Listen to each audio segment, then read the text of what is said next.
Olá, eu sou Vanessa Luz e vamos dar aqui continuidade à leitura do capítulo 11 da Consciência Quântica de Amit Goswami. Isso me leva a crer que uma incorporação arquetípica como essa é uma experiência muito transitória, provavelmente ligada a uma coerência temporariamente induzida na ação das configurações neuronais.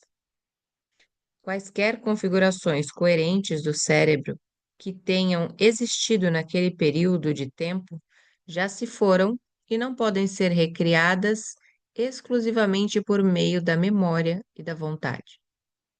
Portanto, para chegarmos à incorporação do supramental, temos de desenvolver capacidades inteiramente novas, talvez estruturas cerebrais coerentes inteiramente novas. Infelizmente, temos um longo caminho a percorrer. Ainda nem terminamos o quarto estágio da evolução mental, a mente intuitiva. Francamente, não sabemos o que acontece para além da incorporação do supramental. Somos criaturas da mente e só podemos experimentar o supramental como intuição, como experiência espontânea. Mas não temos a capacidade de representar diretamente a própria intuição como memória sem a intermediação do pensamento e do sentimento. Só quando desenvolvermos a capacidade de produzir uma representação direta como memória mais permanente é que conseguiremos atingir o nível seguinte da experiência sutil. Para seres vitais como peixes, que não possuem mente, será que a mente pode ser intuída? Não, pois os peixes sequer possuem um cérebro emocional. E os mamíferos primitivos não têm ideia de valores supramentais. Eles não têm ética. É preciso subir pela escala evolutiva até os gorilas ou chimpanzés para encontrar comportamento ético. Por isso, temos de levar em conta o próximo nível da evolução, para que possamos começar a ver o que há além do arquétipo. Direcionalidade e a vontade de Deus. A lei que se declara muito abertamente quando estudamos a evolução segundo a visão quântica é a seguinte: a evolução avança à medida que se realizam representações cerebrais cada vez melhores dos arquétipos por meio da intermediação da mente e do corpo vital nesse estágio do processo. A declaração geral da lei é que a evolução ocorre no sentido de produzir representações cada vez melhores no sutil. No atual estágio de nossa evolução, o sutil que ainda falta ser representado são os arquétipos. Logo, a evolução se move na direção da elaboração de representações mentais e vitais, cada vez melhores dos arquétipos, e de incorporações cada vez melhores neles. Num contexto religioso ou da nova era, essa é a vontade de Deus. Noutras palavras, a vontade de Deus é intencional e seu propósito nesta época é criar representações cada vez melhores dos arquétipos. Mais amor, mais beleza, mais justiça, mais bondade, mais abundância, mais plenitude. Num contexto quântico, poderemos dizer que a vontade de Deus busca a direção intencional na qual nossa consciência se desenvolve. Poderíamos dizer que a vontade de Deus é exercida com o propósito de fazer a representação, a incorporação dos arquétipos em nós, cada vez melhor e mais rica, mais e mais profunda.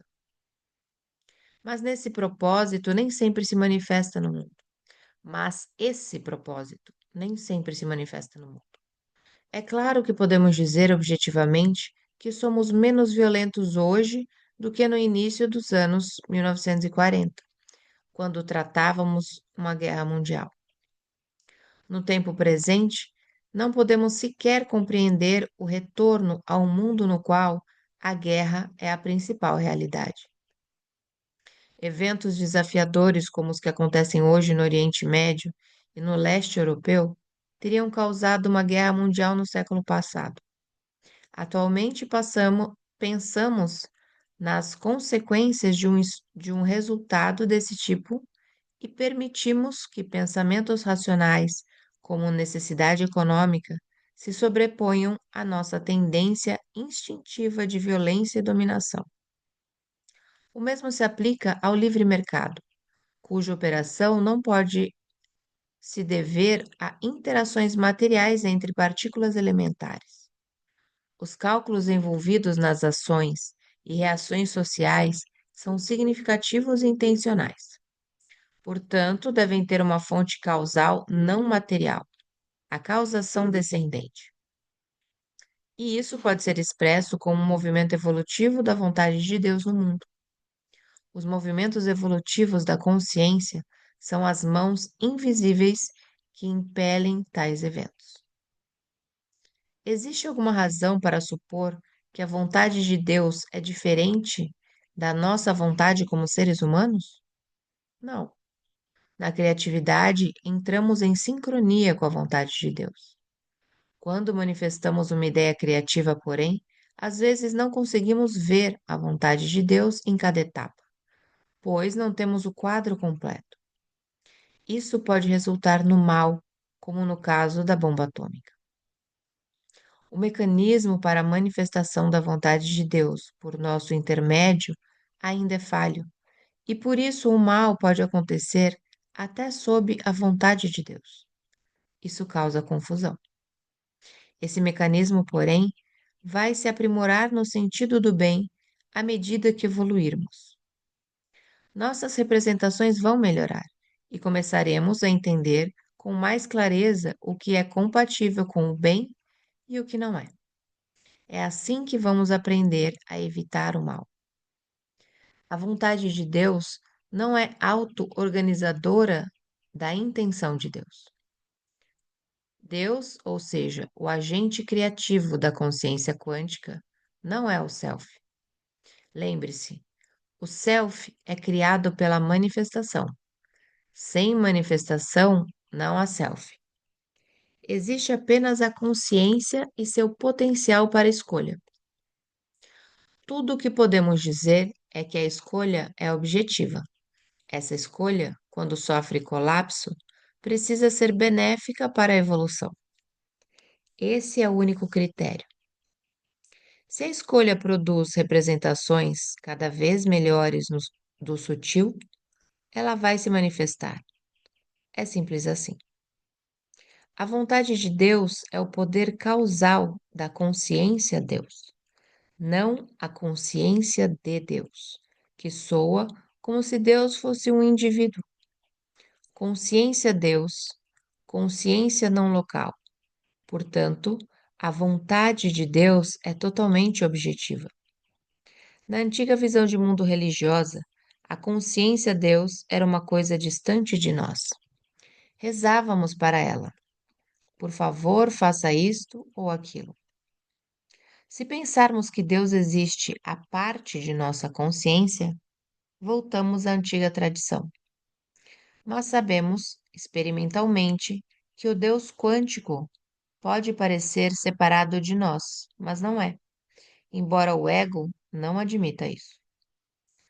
Toda mudança evolutiva importante só acontece por meio de seres manifestados. Lembre-se da teoria da mensuração quântica. Nenhum evento acontece sem um observador. Mesmo os movimentos evolutivos acabam ocorrendo por meio de movimentos individuais manifestados, ainda que agindo coletivamente. O ego e Deus. Então, estamos separados de Deus em todos os eventos? Não. No momento criativo, não estamos separados. Quando a aparência de separação desaparece, tornamo-nos criativos. Na experiência do self quântico, vemo-nos separados de Deus por uma margem ínfima, como o dedo de Adão estendendo-se para tocar a mão de Deus na obra de Michelangelo. A separação que impomos a nós mesmos é uma imposição da ignorância que surge no nível do ego e vai se embrenhando à medida que o ego adquire uma persona. E essa ignorância é compulsória. Não há como fugir dela. A hierarquia entrelaçada do cérebro com o condicionamento que resulta do feedback da memória do cérebro torna essa separação compulsória. Sempre que estamos tendo uma experiência, provamos a separação. As únicas exceções ocorrem quando experimentamos aqueles pequenos momentos do movimento quântico, os saltos quânticos. É possível escapar da separação entrando num estado inconsciente ou semelhante ao sono. Falarei sobre isso mais adiante. Mas o melhor que podemos fazer no estado de vigília é construir a vida de maneira a nos tornarmos desapegados, evitando o movimento com nossos padrões egóicos. Para escapar, temos de viver de maneira a não cair nos circuitos cerebrais emocionais negativos, nem nos hábitos negativos do ego. É complicado e difícil, mas viável. Com efeito, não faz sentido perguntar se Deus está separado de nós. A separação é uma ilusão, uma aparência. Existe apenas uma consciência. Imaginamos estar separados por causa da hierarquia entrelaçada e das memórias em nosso cérebro. No entanto, a experiência da separação na manifestação humana é compulsória, e a única maneira de escapar dela é dar um ou dois saltos quânticos ou viver no inconsciente. Minha opinião pessoal sobre isso baseia-se na visão de mundo proporcionada pela ciência quântica. O Deus da ciência quântica é objetivo científico. Deus é o agente criativo da consciência quântica, que é não local. Deus faz escolhas com base num critério estritamente objetivo. Elas farão a evolução avançar ou não? Às vezes, isso pode levar a escolhas que, no curto prazo, resultam em eventos que podem ser entendidos como maléficos. Mas Deus só permite o mal porque ele pode ser necessário para a evolução das espécies no longo prazo. Deus também tem um papel secundário em nossa vida, um papel que não podemos negar. Em momentos de desespero, com frequência invocamos Deus de forma bem pessoal. E quem é esse Deus pessoal? Lembre-se de que o self existe em dois níveis: o self que chamamos de ego e o self condicionado. E o self primário, que entra em cena quando somos criativos, o self quântico. O self primário é universal, mas se manifesta num corpo-mente individual. Portanto, temos um relacionamento pessoal com o self primário, pois nós o encontramos quando somos criativos. Pesquisadores da criatividade têm chamado esse encontro de a experiência de fluxo. Quando temos uma experiência de fluxo, fluímos suavemente entre a consciência do ego e a consciência quântica do self. Nós conhecemos pessoalmente esse self e, em momentos de desespero, buscamos esse fluxo. Buscamos o self quântico e nos perguntamos por que ele se tornou convenientemente separado. Por que ele não surge de imediato para aliviar a crise pela qual estamos passando? Choramos, rezamos. E o self quântico acaba respondendo. Quando isso acontece,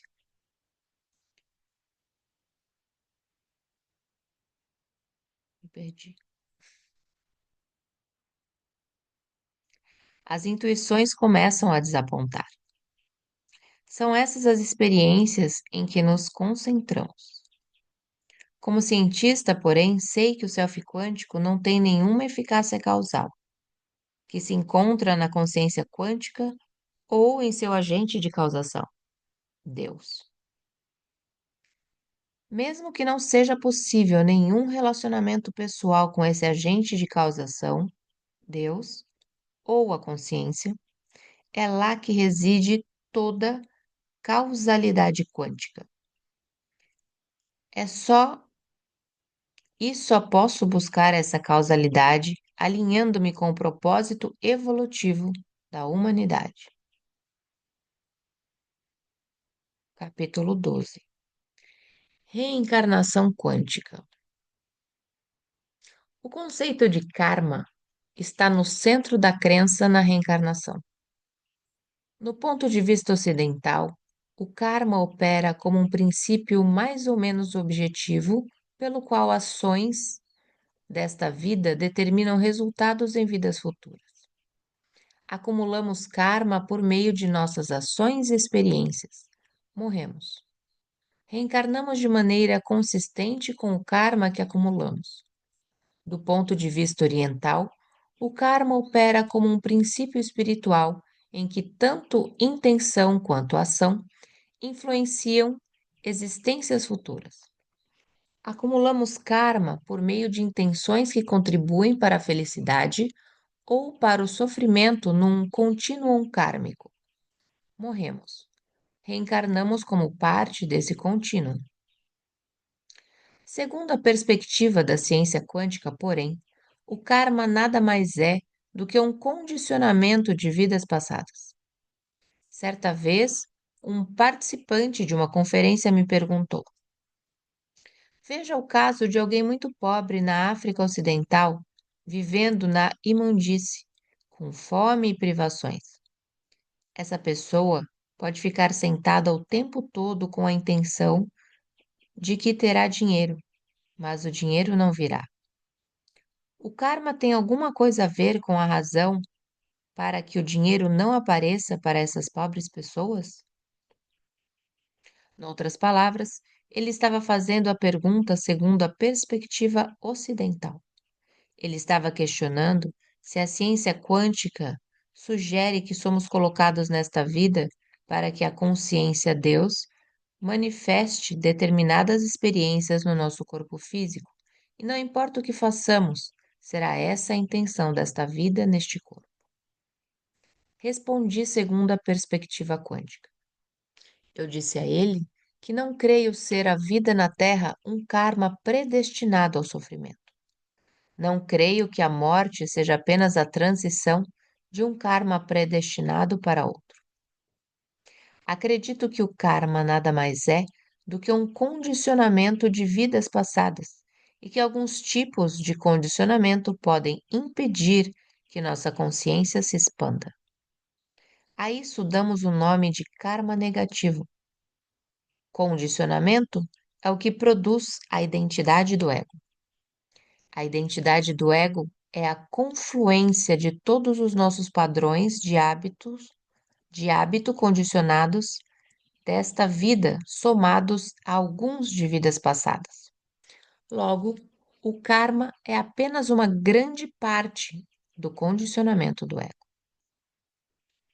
Com efeito, o karma negativo pode ser simplesmente um condicionamento que nos impede de manifestar a criatividade, de manifestar a intenção. Do mesmo modo, o karma positivo pode ser apenas um condicionamento que nos ajuda a ser criativos e realizar nossas intenções. Mais importante ainda é que o karma, como o condicionamento, não é compulsório, é apenas uma tendência. Nós podemos ser criativos apesar do karma negativo e do condicionamento. Portanto, podemos expandir a nossa consciência e superar as barreiras que impedem a realização de nossas intenções. Para fazer isso, porém, precisamos conhecer a criatividade. Precisamos acreditar no processo criativo, dedicando-nos a ele. Há uma extensa literatura sobre esse tema. Então, se você estiver preso a um karma negativo ou ao condicionamento, ouça o que digo. Acorde. Você pode obter ajuda. Explore algumas das ideias que apresento em meu livro Criatividade para o Século XXI, de 2014, que fala da nova ciência da manifestação como um aspecto da ciência quântica. Ondas kármicas de possibilidade quântica. Acreditar no karma equivale a acreditar na reencarnação. Entretanto, para alguns, é difícil pensar que morremos literalmente, que somos enterrados e voltamos no outro corpo. Essas pessoas têm dificuldade para explicar como a alma material sobrevive a um corpo agonizante e reencarna no outro corpo. Não é mais fácil acreditar que nós, em todas as nossas encarnações, existimos simultaneamente, tudo de uma só vez? Nesse modelo, uma memória reencarnatória entra em contato com outras vidas, pois nós as experimentamos simultaneamente. Na visão quântica da potencialidade e do acesso não local, isso faz sentido, mas não é um modelo que concorde com todos os dados empíricos. Na ciência quântica, a essência daquilo que chamamos alma consiste em padrões de hábito, mentais e vitais, e tal essência continua mesmo após a morte. Assim, podemos experimentar essas continuações, esses padrões contínuos, num momento e num lugar futuros, num corpo futuro. Essa é a interpretação válida daquilo que acontece na reencarnação, e os dados a evidenciam. Nessa visão, a alma não é feita de substância material, não é feita de energia nem de substância sutil, nem mesmo de energia sutil. Ela não tem nada de substancial. Ela é apenas um padrão de hábitos. Chamo esses padrões de memória não local. Se no futuro alguém usar ou herdar minhas memórias, essa pessoa pode ser chamada legitimamente de minha reencarnação, mas não no sentido de uma alma substancial viajando desde o meu corpo até um corpo futuro. A transmigração é mais sutil do que isso. Essa sutileza precisa ser compreendida caso você queira aceitar a reencarnação numa visão quântica. Em meu livro A Física da Alma, de 2001, apresento uma explicação completa sobre isso e mostro como a ciência quântica pode ser totalmente compatível com a reencarnação. Além disso, apresento dados que sustentam essa explicação. Se você admitir que o corpo físico desaparece para sempre com a morte, não vai errar muito. Alguns de nossos rituais de sepultamento podem nos enganar, pois tendemos a pensar que alguma coisa está sendo preservada no corpo enterrado. Não, o corpo físico simplesmente morreu, acabou. Mas nossos aspectos mais sutis, como usamos nossos corpos vital, mental e supramental, nossa própria consciência, permanecem. Os padrões ou maneiras como aproveitamos as experiências acumuladas durante a nossa vida, os padrões que definem nosso ego, caráter, continuam vivos de forma bem real. E esses padrões podem ser reciclados. E essa reciclagem, e é a essa reciclagem que damos o nome de reencarnação. Outros pesquisadores, porém, continuam a pesquisar de modo diferente. Não raro descrevem a consciência da alma como uma frequência ou um campo. E surgem perguntas sobre como essa frequência ou campo é contida, o que causa mais confusão. Esse tipo de argumento usa a linguagem comum da ciência anterior ao desenvolvimento da teoria quântica, abordando o karma segundo uma perspectiva ocidental. Mas se você mudar só um pouquinho a terminologia desse argumento, ele capta a verdade essencial daquilo que a teoria quântica está dizendo. Noutras palavras, não leve ao pé da letra a palavra frequência. Pense nela como uma qualidade de onda, uma onda de possibilidade quântica. A essência da alma, como a descrevo, esses padrões de memória não local que reencarnam são as mudanças nas probabilidades da potencialidade quântica, mudanças na probabilidade associadas a ondas de possibilidade quântica. Por isso se assemelham à modulação de uma frequência, como numa estação de rádio FM. São parecidas com as modulações de frequência, não a frequência em si, mas a modulação da frequência. E experimentamos uma modulação similar dessas ondas de possibilidade durante a nossa vida. Noutras palavras, as probabilidades dessas possibilidades são moduladas pela maneira como experimentamos a vida, pelo modo como nos condicionamos e pela forma como desenvolvemos nossos padrões. Apesar de não ser muito diferente da maneira como as ondas de frequência modulada vão de uma região para outra, não é um processo exatamente igual. Você precisa compreender a analogia, mas não em termos de algo como uma onda ou energia percorrendo de fato uma distância finita na forma de sinal. Em vez disso, imagine-a em termos de padrões de uso da potencialidade que estão sendo transferidos de um lugar e de um momento para outro lugar e momento, de maneira não local. A pergunta realmente importante é: por quê? Por que percorrer esse ciclo melodramático de nascimento, morte e renascimento? Essa é uma questão para um capítulo posterior. E ficamos por aqui em mais um dia de leitura de novos conhecimentos, de uma visão dessa teoria sendo comprovada em vários casos, né, em muitos experimentos. Se você está gostando, aproveite e se inscreva no canal. Na descrição desse vídeo você vai encontrar a playlist e vai poder acompanhar o livro desde o início, caso você esteja chegando agora. Não deixe de colocar ali um comentário para que mais e mais pessoas tenham acesso a esse conhecimento. Um beijo no seu coração, eu sou Vanessa Luz e nos vemos na próxima leitura.